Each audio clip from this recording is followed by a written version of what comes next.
Maltā te jau 20 gadus darbojas bērnu un jauniešu centrs, kurā Maltas iedzīvotājiem ir iespēja pēc mācību dienas beigām aktīvā veidā pavadīt savu brīvo laiku. Centrā var spēlēt dažādas galda spēles, izmantot interneta pakalpojumus un apmeklēt 17 dažādus interešu izglītības pulciņus. Līdz autobusam, kamēr nav ko darīt.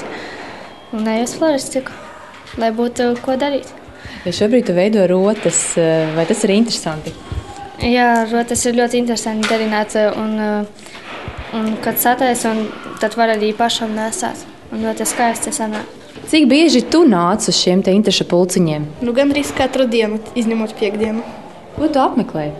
Es apmeklēju 8 pulciņus, modelēšanu, aušanu, velo pulciņu, spēļu un rotaļu klubiņu, tradīciju pulciņu, tautu dēļas, kori un viss. Kur tu atrod laiku, lai apmeklētu tik daudz pulciņus? Nezinu, viss jauniešu centrā ir ļoti saskaņots un viss var iet uz visiem pulciņiem. Bērniem un jauniešiem ir ļoti svarīgi veidot vidi, kurā ir iespējams gan pilnveidot savas prasmes, gan atpūsties. Centru Maltā izdevies labiekārtot un modernizēt, gan pateicoties vietējās pašvaldības atbalstam, gan dažādu realizēto projektu līdzekļiem.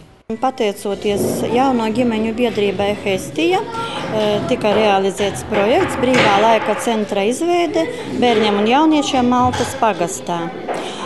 Un pateicoties šim projektam, mēs esam labiekārtojuši atpūtas istabu ar galda spēlēm un labiekārtotu virtuvi. Esam nomainījuši arī logus fasādei un iegādājušies arī biroja tehniku, ekrānu un portatīvo datoru un projektoru. Centrā katru gadu cenšas izveidot jaunas aktivitātes, ko piedāvāt vietējiem bērniem.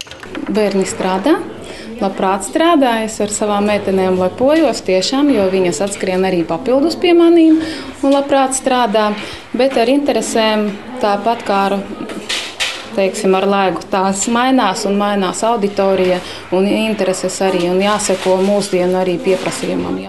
Nākotnē paredzēts iesaistīties vēl citos projektos, lai uzlabotu un dažādotu interešu izglītības piedāvājumu Maltas pagastā, jo bērniem arī laukos ir jānodrošina daudzveidīgas attīstības iespējas.